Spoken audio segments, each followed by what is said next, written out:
Covishield corona தடுப்பூசியால அரிதா சில பக்க விளைவுகள் ஏற்பட வாய்ப்புள்ளதா அந்த தடுப்பூசியை உருவாக்கிய ஆஸ்ட்ராசெனிகா நிறுவனம் ஒப்புக்கொண்டுள்ளதா பிரிட்டன் ஊடகம் செய்தி வெளியிட்டிருக்கிறது உலக அளவில் பெரும் அதிர்வலைகளை ஏற்படுத்தியிருக்கு.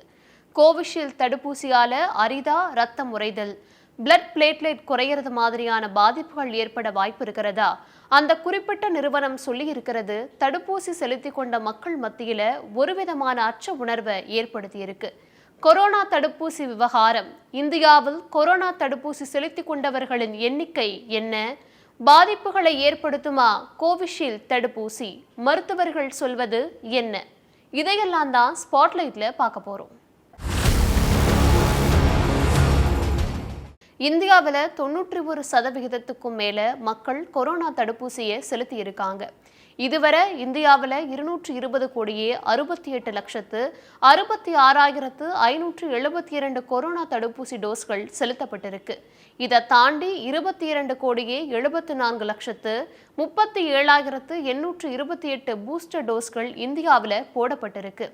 இந்தியாவில் மொத்தமாக 220 கோடி டோஸ்கள் கொரோனா தடுப்பூசி செலுத்தப்பட்டிருக்க நிலையில் அதில் 175 கோடி டோஸ்களுக்கு மேலே கோவிஷீல்டு தடுப்பூசி பயன்படுத்தப்பட்டிருக்கு. இந்த நிலையில் கோவிஷீல்டு தடுப்பூசியால் பக்க விளைவுகள் ஏற்பட வாய்ப்பு இருக்கிறதா தடுப்பூசியை தயாரித்த ஆஸ்ட்ராசெனிகா நிறுவனமே சொல்லி இருக்கிறது பெரும் பரபரப்பை ஏற்படுத்தியிருக்கு. கோவிஷீல்டு தடுப்பூசியால உயிரிழப்புகள் மற்றும் தீவிர பாதிப்புகள் ஏற்பட்டதா சொல்லி தொடரப்பட்ட 51 வழக்குகள் இப்போ விசாரணையில இருக்கு. இந்த நிலையில ஆஸ்ட்ராசெனிகா நிறுவனம் லண்டன் நீதிமன்றத்தில் சமர்ப்பித்த ஒரு ஆவணத்துல கோவிஷீல்டு தடுப்பூசி அரிதா ரத்தம் உறைதல், இரத்த தட்டுக்கள் குறைதல் உள்ளிட்ட பக்க விளைவுகளை ஏற்படுத்தலாம்னு சொல்லியிருக்கு. மேலும் ஏன் பக்க விளைவுகள் ஏற்படுதுன்னு தெரியலன்னும் அந்நிறுவனம் தெரிவிச்சிருக்கு. ஆனா மாரடைப்பு, ரத்தம் உறைதல் மாதிரியான பாதிப்புகள் கொரோனா தடுப்பூசியால ஏற்படுவதற்கான வாய்ப்பு ரொம்பவே குறைவுன்னு சொல்றாங்க மருத்துவர்கள்.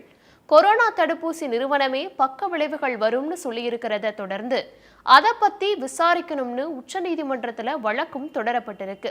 இதையெல்லாம் தாண்டி மக்களுக்கு ஏற்படும் சந்தேகங்களை மத்திய அரசு ஒரு மருத்துவ குழு அமைச்சு ஆய்வு செஞ்சு விளக்கங்களை கொடுக்கணும்னு கோரிக்கை முன்வைக்கப்படுது. இருந்தாலும் பல நாடுகளில் மேற்கொள்ளப்பட்ட ஆய்வுகளையும் கொரோனா தடுப்பூசியால இது மாதிரியான பாதிப்புகள் ஏற்படும் அப்படிங்கிறது உறுதி செய்யப்படலன்னும் சொல்லப்படுது.